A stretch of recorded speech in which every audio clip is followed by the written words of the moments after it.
So let me know when you guys are ready to start, because I'll do an intro. How you feeling? We're gonna flip it. Actually, we're all actually gonna interview you, Matt. Yeah. That'll be different. It's cool. Go ahead. Yeah. It's I've fair. prepared a lot of questions about your life. I hope you're ready to answer. We're really going to grill you today, Matt. There's quite a few interesting stories, that's for sure. Hey everybody, it's Matt Pinfield, and I am here with Ash Avildsen, as well as Ben Bruce and Andy Black, all from the film American Satan. Now, Ash Avildsen is the director and writer of the movie, and Ben Bruce plays Leo Donovan. He's also in the band Asking Alexandria. Andy Black plays Johnny Faust and is in the band known as Black Veil Brides. Ash, how are you, my friend? How are you doing through this? Happy Easter, brother. Yeah, happy Easter to you as well, man. So, hey, talk to me about when you came up with the concept of making the movie, because, you know, besides Ben and Andy, who were so great in the film, the cast was amazing, having Malcolm McDowell, having Denise Richards playing Andy's mother character, and just all the people that were involved in this. Tell me how this whole thing was born, how the whole idea came about. I've always been fascinated by the occult and any type of supernatural connection with music, especially with rock. So ever since I was a kid and saw how much devil was used in song lyrics and a lot of the imagery and stuff, and it was specifically a Jimmy Page interview that I read where he pretty much just admitted that like they're into black magic and the alchemical process and all that, and I was like, all right, there's something more to all of it. So I was always just fascinated with the subject matter, and then didn't think that like that story in a more like serious tone had really been told in a modern format. So thought it would be fun to give it a shot, and so we got the film made and it came out, and incredibly proud of what we did. Who did you originally want before you got stuck with me and Andy? That's a great question. I was supposed to play Leo originally. I was working on my British accent for a long time. I was supposed to play your mum. Yeah, that was what in the original script. Yeah. It just said Ben Bruce is Leo's mom, and that was Yeah. how it was originally done. Body hair. There wouldn't even be that much, nair involved in pulling that off, and he's got. There wouldn't have to be any, I wouldn't imagine. Yeah, I've been narrating all day. I can't strong. stop narrating. A strong breeze. No, Andy and Ben, truth be told, they were always who I envisioned for Johnny and Leo. I wrote the characters always with them as the ones I want, and I also knew that I could get them without any BS as long as they weren't on tour. So those were very easy. John Bradley actually came to an audition. I had never seen Game of Thrones before, so I had no idea who he was. I just thought he was a terrific actor, and then I called up his agent. I go, "Hey, this guy's really good. Will he work for scale?" Because it was a low budget film, so almost everyone in it, all the young actors, they all worked for the same amount. It's just a SAG scale. And his agent goes, "Yeah, he's a really fan favorite actor on Game of Thrones. You should definitely go for him." And I'm thinking, okay, this Hollywood agent is telling me the guy probably dies in like the third episode of the first season. And I took the self-tape he had done to the office, and I'd already made up my mind I wanted to cast him, but I was like, let me find out like from my staff who were diehard Game of Thrones fans, was like, let me see who this guy is. And I came in, and his audition was actually the part where he's like sniffing coke and hyping up the girls, saying he's gonna make them part of the stage dancers, and he's really kind of going off the rails right before he dies. So he was auditioning that part, and I came in and I showed it to Mike Jacobau and Nick Walters at Sumerian. I go, "Hey, do you know this guy?" And they looked at it and they thought, you would have thought they were seeing like, some sex tape of some celebrity or something. They're like, "Where did you get this? How is he doing? What is this?" And I'm like, he's auditioning for the part of Ricky. And they're like, "This is Samuel Tarly. Everyone loves him. He's like the most likable character on the whole show." And they freaked out. And so I was like, wow, the agent was being totally legit. He really is a fan favorite. So we really lucked out with getting John. And that really just came through the casting process.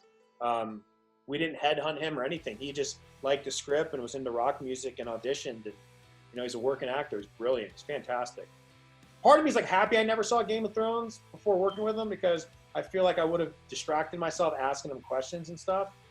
And I think he probably appreciated the fact too that he just got casted based off his acting ability on audition, instead of someone going, "Oh, we got a guy from Game of Thrones," Well, that was actually a really interesting thing because while we were shooting, obviously everyone's huge Game of Thrones fans, and we shot the movie between spoilers, but Jon Snow dying and then the season before he came back, and so Ben and I would be sitting with Jon anywhere, and people would come up on the crew, we'd be in a restaurant, wherever, and they would be offering him money to tell whether Jon Snow was alive or not. I mean, it happened all day long, every day, everywhere we went, whenever we'd sit and have lunch, wherever it was, people were, I mean, I remember the stunt coordinator being like, "Hey, you can tell me though, right? Like you can tell me about it," you know. And it was just everywhere he went. So it was definitely interesting for us, you know, for me and Ben to be musicians who were just our first foray into this world, and being with somebody that every day we really, all three of us hit it off, and we would be with somebody every day who was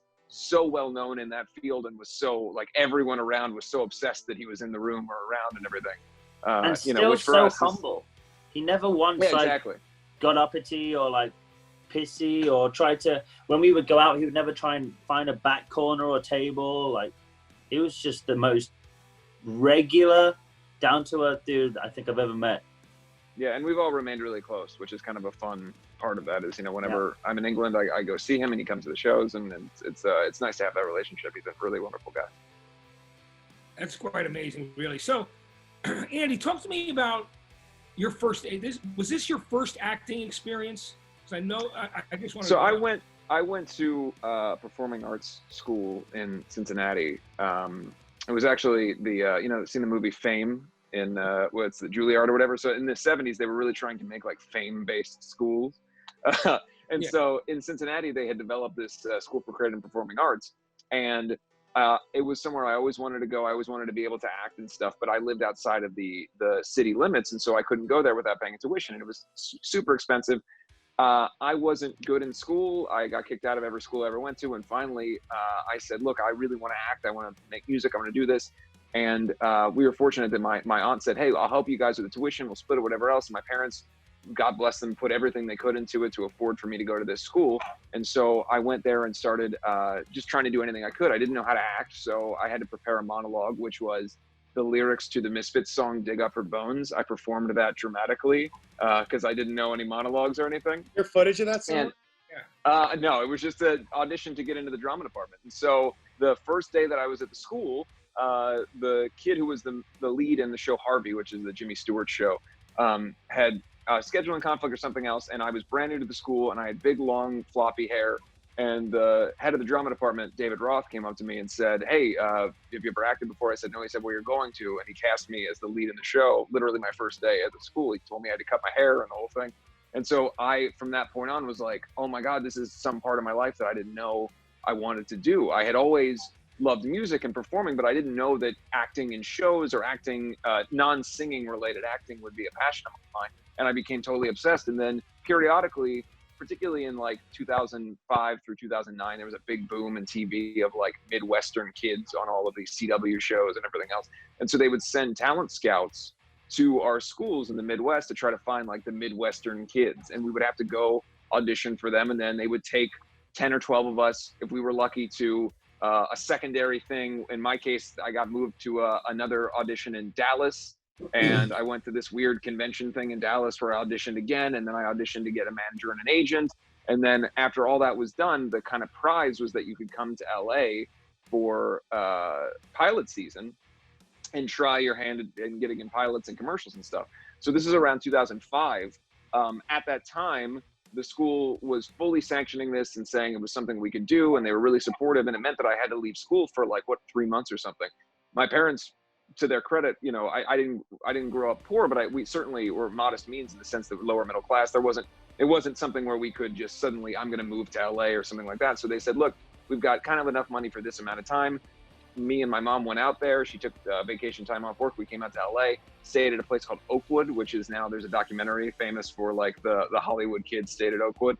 And I was out here for, I lived there for 3 months when I first moved out here the first time. Yeah, so I was here in 3 months in 2005, in the middle of my freshman year of high school, and I auditioned for stuff. I was able to I got a commercial directed by Tony Kaye, who directed American History X, where I was a meth head, because I just looked like a meth head, basically. Like the whole reason that I was cast is because I looked like a Tim Burton character come to life, basically. And I got an AT&T spot that ran nationally, and I got a few other things and some pilot stuff that didn't wind up panning out. And then the time came where I had to go back home, and we told everybody, hey, look, we can't afford to be out here much longer. We got to go. And basically, at that time, I was given something, a KoRn account, which is for like people who are under the age of 18. Their money goes into a certain thing, so the parents can't access it. So the money I got from the PSA, which was ultimately picked up by MTV, and then the AT&T commercial, went into an account that I couldn't access until I was 18. I went back to Ohio. I got kicked out of school. I dropped out of school. I realized that the only way forward for me was to kind of put this passion of acting kind of on the back burner and really get into the music that I wanted to make. I started my band Black Veil Brides at 16. I took the money that I had made from my KoRn account, which was about $6,000, which in my mind at the time was $1 million. Like I assumed that $6,000 was enough. And I moved out here and lived in my car, made the money work for as long as I could with my 18-year-old brain trying to figure out how to like make money or whatever, or keep the money that I had with no incoming money. And I started the band that way. And it wasn't until the summer of 2015 that Ash came to Warped Tour in San Diego and had kind of like a one sheet put together and told me, hey, I want to do this movie and I have you in mind for this role. That was between basically 2006 to 2015. I had not acted or even thought about acting. I had done web series. My cousin and I have a web series that we wrote, a comedy series that we wrote and put together ourselves. And he was really instrumental in getting me back into that, but I hadn't done any acting. And Ash kind of presented this to me and said, look, I believe in you. And I've been thanking Ash every day since for giving me this opportunity, because it's a passion that I've had since I was a kid that I didn't really get to do. And hopefully I don't suck so bad that I won't get to continue to do it. But, you know, you'll get to judge that in the series that's coming out, whether I've improved or suck worse. You know, it's just great. Paradise City, which really excited about the first season of that being completed soon. And it was fun for me because I got to be in it and work with you guys. And it was really exciting to see. Ash, tell me about that, because American Satan, you decided to reprise the characters. A couple of people had changed. Cameron Boyce, when that show comes out, it'll be his last performance that he actually did before his tragic death. And he was such a great young guy. I mean, it just and obviously a pleasure to work with. When it came time to write Paradise City after American Satan, did you already kind of have the idea that you wanted to take the movie and create a series around it? Yeah, well, I did two. There were two main things with the inception and writing American Satan that I wanted to do. The first one was to make sure that it was a film that people would become fans of it, would want to watch more than once. There's a lot of films I love that I've seen, but they're not really something I would put myself through again, because it's such a tumultuous emotional roller coaster. Like Killing of a Sacred Deer is incredible. I don't think I could watch it again. Marriage Story is another example. Brilliant film, but it's like once you've gone through it, it's not something you want to just like watch, 3 times a year. And so growing up, I had those movies like Dazed and Confused and, Office Space and Almost Famous, and like films that were, you just put them on because there's so many scenes and, one-liners and stuff that you enjoy. So I thought, for fans of this world, like, hopefully there's enough in here that's going to make people want to watch it again. And the one thing I feel like that's consistent with the fans of American Satan is that they all seem to see that they watch it several times. And so that was the first thing. I wanted to make sure that people would want to see it more than once and have fun with it. And then the second thing was to create our own kind of rock and roll, I don't want to call it a comic book universe, but in the same sense that it can expand, right? And so from everything from the characters to the way the film ends, I always wanted to be like, well, hey, if we get any type of momentum with this and people want to see more, I want it to be set up to where that's easy to do. And there was an alternate cut of the film that I did, and in some ways it might have been gotten more like acclaim for it, but there was a version that was like a much more like, not spoiler, but like an uncut gems version that was literally like Johnny OD's at the fucking Rainbow, and we play that song There She Goes about what is this gift from Zoom? We play There She Goes, which is a happy sounding song, but it's actually about heroin addiction. there she goes again, running through my veins, and I just can't complain. Yeah. And the movie was going to end. It was going to be 15, 20 minutes shorter, and he was just going to fucking die right there. And it was going to be a very gnarly cautionary tale. Like, yeah, he became a big star, and he's fucking dead. And you think that the devil and Gabriel are there resurrecting him and doing their dance, and that's all make-believe, and this motherfucker's dead at the Rainbow, and that's it. And he becomes this iconic, Sid Vicious type of guy, but he's dead, and that's it. And I actually committed to that for like a couple days in my mind. I was like, forget all this other stuff I shot. This needs to be like raw and real. Johnny Faust is dead. And the biggest reason I didn't do it is because I didn't want to end him that way. Because then you can only have visuals. You can never show after that. So I wanted to hopefully make the audience feel that maybe he's going to die here. But then obviously we've introduced the supernatural world. So like you can kind of have almost anything you want to have happen story-wise, because you've broken that wall of like supernatural and normal reality. So he didn't die. So anyway, to answer your question, it was always set up to be, let's expand upon this, right? And that's why the movie ends the way it does, and like all the, the structure of it all came out the way it did. So I think you don't need to see American Satan to watch Paradise City. You'll all get caught up in the first 15 minutes, know everything you really need to know. But for those that really want to know the full backstory of the Relentless, then yeah, of course, I would say seeing the film is a good idea. Now, speaking of the music in the film, now you because you also run and own some Sumerian records. Now, Jonathan Davis, before he actually was signed to your label, you had him do the music, the musical the score, yeah, the score. So all the needle drops, like for those wondering, a needle drop is where it's like, and here comes the song coming in. So like when the band's walking into the Rainbow and we play the Pretty Reckless, it's like boom, needle drop, here comes the song. All that stuff was me picking the music. The actual score, which is the original, thematic sounds, that was all Jonathan Davis and another composer named Nicholas O'Toole, which we're actually going to finally put out the official score too, which we haven't put out yet. So that's going to be part of the kind of reissue of American Satan ramping up for the Paradise City launch. We'll put out the official score that Jonathan did. Well, let me talk to you, Ben, about this, because of course you're playing a musician and you're in Asking Alexandria, but the music was already composed alternatively, and the fact that Andy was actually not singing the vocal on that. Tell me, what was that experience like? Because it was new acting to you, wasn't it, Ben? I mean, it was brand new. Yeah, completely. I'd never done anything like it before, but playing, I've also been, I've never even had guitar lessons or anything. I'm always just kind of like I'll do it on the fly kind of guy. It's kind of how I've made my way through life, funnily enough. But so coming in, and like I said, I've never had guitar lessons, so I've never really sat down and learned how to play guitar or know much about music, funnily enough, considering it's my profession. So when Ash was like, here you go, man, learn these songs, I was like, oh crap, I've never had to learn songs before that someone's told me to. I've only ever learned songs if I've wanted to learn them. Like I've sat down and gone,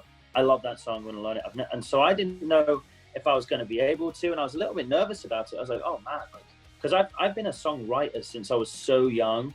That's really all I've ever done is write songs and write songs. I actually can't really, there's not many songs I can play that other people have written, which I don't really, maybe that's embarrassing, maybe it's not, but I just always put all of my effort and thought into writing my own songs. So to come into this and be playing songs that my character has written that I haven't written was something that was really left field for me. And I was a little bit nervous about it, especially because the songs that were written are so different to my normal writing style or even playing style. It was super interesting, but it definitely, the whole experience from doing that even to just acting for the first time made me a way more confident, I guess, performer overall. Even now when I go on stage with Asking Alexandria, I take a lot of stuff I learned from acting in American Satan on stage with me now. I'm way more confident now than I ever was before. And you can even see it if you go and look back at YouTube videos. Whenever I would have a singing part, you'll notice I was always quite far away from the mic. I didn't really look up much and smile. If I'm interacting with the crowd, it was like a demand, like, oh, there's a mosh pit, I would open up the crowd, or there was no real confidence there. Now when I walk on stage, I'm just so much more confident or borderline cocky. So my arrogance has just come on leaps and bounds thanks to Ash Avildsen. But yeah, it was a super strange experience for me to get used to. And I remember the first day of filming, I walked in and I wasn't even acting with anyone. I was acting at a computer screen, the first thing I filmed. And I couldn't do it. And Ash had to pull me aside. And I had no confidence. I nearly didn't even do the film. Do you remember, Ash? Needed scene, just for the fan. It's when Leo is on FaceTime, I think, with Johnny, right? And then your mom comes in or something? Yeah. That'll be on the deluxe version. Anyway, not to interrupt, but yeah, that's what that scene was specifically. It was Leo bedroom scene with his mom, Johnny. Yeah, definitely a scary thing. And I think Ash definitely did take a risk casting both me and Andy. Andy obviously had way more experience than me before. I say way more. Not way more, but I will say that there were certain things that, and I actually was joking about this the other day, the first week of filming on the movie, there were things that I personally didn't know that I would not get in trouble for, but would piss off the other actors accidentally. Like I can remember we're doing a scene where you're supposed to stand when it's the over the shoulder shot of someone else. You're not supposed to get your shoulder in the way, and I had no idea. And I remember just kind of standing and like I didn't realize that my shoulder was floating in front of the lens. And after the take, one of the actors comes up and goes, "Your shoulder is getting in the way in my shot." And I was like, I went cold. I was like, no, I'm not. I'm sorry. I'll cut my shoulder off right now. I'm so sorry about that. They still say things when we're filming, even on the show. They'll be like, "Oh, blah blah blah," and I'm like, "What the fuck does that mean?" And I'm just like looking around, like, "Where's everyone else fucking standing?" And I just wait till someone physically moves me if I'm in the way. I'm just like, "Ah, man, I don't know what you're talking about." So, Ash, ultimately, do you feel that American Satan was everything that you wanted it to be? Are you really happy with the outcome, the film, and the fact that people that are passionate about the film absolutely love it? I mean, an all-encompassing, it's everything. I mean, I can't say yes to that because we were limited on a lot of the things we were able to do because of budget. Now, sometimes budget limitations make movies better because you have to think outside of the box. And in some ways, it did make a lot of our scenes great because we were forced to do certain things. But there were a lot of days where we just weren't able to film everything that we wanted to get as far as coverage and angles. There were scenes we deleted because we didn't have all the coverage to get in them. So, it's not a scenario where, these A-level directors have, endless budgets and can literally shoot, 2 pages a day and get everything they want. So I can't say that like it's everything that I perfectly wanted to do. But given the cards we were dealt, I'm incredibly proud of it. I think the amount when film industry people go, that was your budget and you had all those different locations and you actually shot about a half hour more worth of scenes that are even in it, I think it's a spectacular success. And it coming out on Miramax, that was all my my favorite indie films growing up were Miramax. So that was kind of like getting signed to your, favorite label. And then Showtime, Californication was my favorite TV series. So it being on Showtime was like another total surreal moment. So all in all, it's been an incredible experience. But I can't say that I got to do everything I wanted to do because we just constantly ran out of time. We were constantly fighting an uphill battle with scheduling and stuff. But no, I'm incredibly proud of it, and I think it's done wonders for Andy and Ben's careers on all levels. And Paradise City is definitely a step up. We definitely had some more time to do certain things. Their acting has grown significantly, and we have 5+ hours to tell the first season, so it's a lot of storytelling, which is really, really exciting. Ben, I've got to ask this question to both you and Andy. What was your most difficult scene to shoot, and what would you say was your favorite? For me, the most difficult scene to shoot was probably, honestly, that first scene that I don't think everyone saw everything of. I'd literally landed that night and I'd gone straight from the airport to set. I'd never met anyone on the team, on the crew, the cast. I'd never acted before in my life. Ash was like, "Hey man, welcome. okay, we're filming. And I was like, whoa, what? And I was so caught off guard and so Man, unprepared. I just remember, like, weren't you about to drop out like a day before? Remember Yes. that? Like, oh, it's That's a little how- too intense. He It was was too he had already much. everything set up. There's no replacing him. Everything's set. Yeah, and I was like, I had to talk him back into the fucking movie. yeah, I had such a case of stage fright, I guess you'd call it. I was like, I can't do this. What the hell am I doing? It's taken me 8 years, 10 years to get confident and comfortable on stage, and I think I'm quite good at that. Like, I've never acted before, so I was like, I can't do this. I call Ash, and he's like, dude, you got to do this. It's going to be great. And I was like, okay, well, at least when I'm filming, Ash and Andy will be there, and they're my friends. So I've got 2 friends there, so it'll be fine. I'll have help. And that first scene, it was just so brutally difficult for me because my heart was racing, my mouth was dry. I swear I said the word water more times than I had actual lines to film. I was like, water, water, and no one could understand what I was saying, some stupid fucking accent. And it was just terrible. It was so awful. And Ash had to have a talk with me. And after that, it progressively got easier as I got more comfortable day by day. But as far as my favorite, I think it was the airplane scene where I'm sat talking to Andy about the passing of Ricky, and we're just sat on a private jet, and I'm just crying about losing my friend, and Andy's sort of consoling me and comforting me. There was just something weirdly something very enjoyable about that scene. I thought there was a nice connection there between Leo and Johnny that hadn't necessarily happened yet in the movie, and that there was like a real like connection there, and you could see some kind of brotherly bonding connection that hadn't really been fully developed until that point, where you can see these guys are really going through it, and they're, despite everything, they still have each other's backs. I really enjoyed filming that scene. Yeah. I I would say for my favorite and most difficult would all happen in the same day. There was a day where basically I call it like the Strung Out day. So it was a day that we filmed at the Rainbow where I was essentially, we did 3 separate scenes, all of which were me going through the different stages of being completely strung out and then eventually overdosing.